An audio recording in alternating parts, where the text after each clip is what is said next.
Hi, Mathews Super Stars. It's Mrs. R, and guess what? It's still October. I call it Spooktober because it's super spooky times, right? And you guys know I do not like books that are too scary, but if they're a little creepy, I'm all in. So this week, I'm reading Bats at the Library. You heard it right. Bats at the Library. Now, if you've read this book before, shh, no spoilers. Don't tell anyone what happens in the end. In the meantime, let's find out, what are bats doing at the library? Oh, and our principal, Miss Kildani, she showed me a picture of a bat. Guess where that bat was? Somewhere around Mathews Elementary, you guys. We may have actual bats at the library. Let's take a look. This is written and illustrated by Brian Lies. Another inky evening here. The air is cool and calm and clear. We've feasted, fluttered, swooped and soared, and yet we're still a little bored. Imagine being a bat. Would you be bored? These guys sound like my kids. They're always a little bored.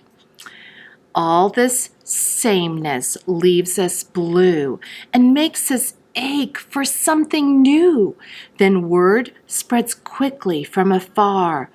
A window has been left ajar.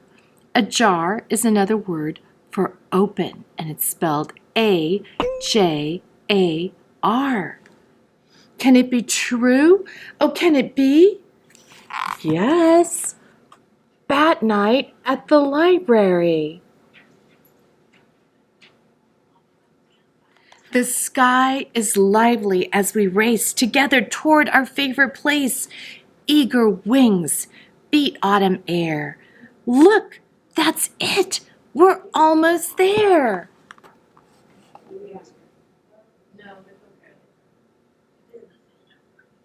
Then squeezed together, wing to wing, we rocket through the opening. We've waited for this night all year, but this is it. At last, we're here. For most old bats, this isn't new. They've got lots of things to do. They'll flutter off and lose themselves among the books lined up on shelves. Oh, it looks like our Mathews School Library at night. It looks just like our library at night, you guys. Minus the bats. Other bats in munchy moods will study guides to fancy foods or hang out by a lamp instead to talk about the books they've read.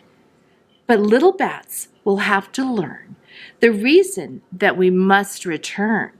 The ones who haven't come before have no idea what's in store.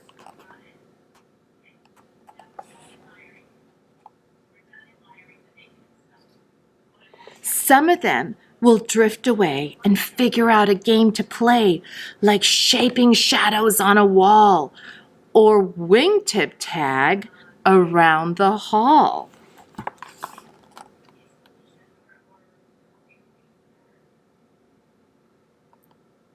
Look at the shadows they're making, you guys. This big box is loads of fun, blasting brighter than the sun. Instead of copying books from shelves, we can duplicate ourselves. Look what they're doing at the copy machine. Doesn't matter where you look, there's nothing like a pop-up book. The fountain water's nice and cool and makes a splendid swimming pool. Please keep it down. You must behave. The library is not your cave. Look at them at the pop-up book. And then down by the water fountain. It's hard to settle down and read when life flits by at dizzy speed, but story time is just the thing to rest a play-exhausted wing. When bats rest, they sleep upside down. Wouldn't that be a funny way to sleep? Looks like they're having story time. And if we listen, we will hear some distant voices drawing near. Louder, louder, louder still. They coax and pull us in until... Who do you think the voices are?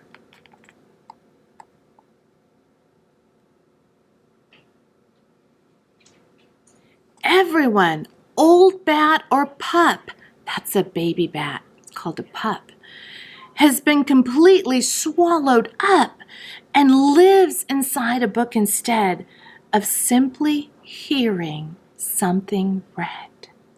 Do you ever feel like when someone's reading to you, you're inside the book, right? You fall right into the story.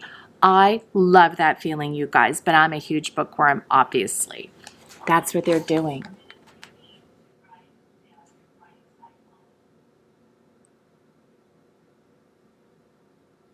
They're so involved in the story, they feel like they're right in it. Here's some more pictures of the stories. Can you spot the bats?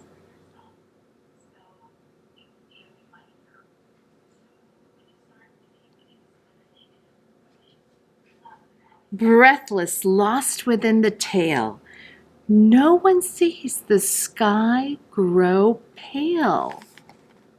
Oh, it looks like Little Red Riding Hood or Little Bat Riding Hood.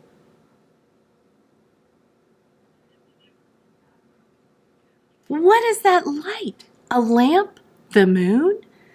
Our bookish feast can't end too soon. It feels as though we've just begun, but now we leave our books half done.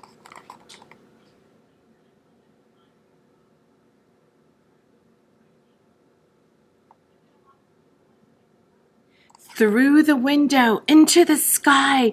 It's much too late, we've got to fly. But maybe a librarian will give us bats this chance again and leave a window open wide to let us share the world inside.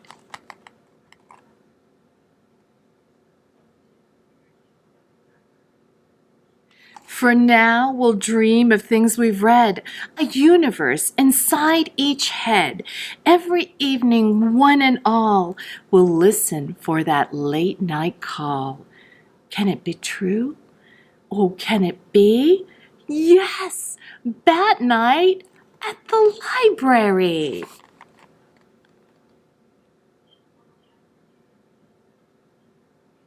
So what did you think, class? Did you think it was silly? Can you imagine bats coming in here in our Mathews library? I would be super scared. Let's just confess that. Let me throw that out there. Super scared. But it would be kind of fun. Have you seen a bat? Whether it's outside, I know we get them here in Reno, or maybe in a zoo. I know Oakland Zoo has a huge, huge bat house. And I gotta tell you, it's a little stinky in there too. But yeah, aren't they fascinating? I think they're kind of creepy, but I think they're also kind of beautiful, and how fun to think of them inside a library. Have a safe week, superstars. Take care of yourselves and your family, and do Mrs. R a favor. Read a book. See you next week. Bye.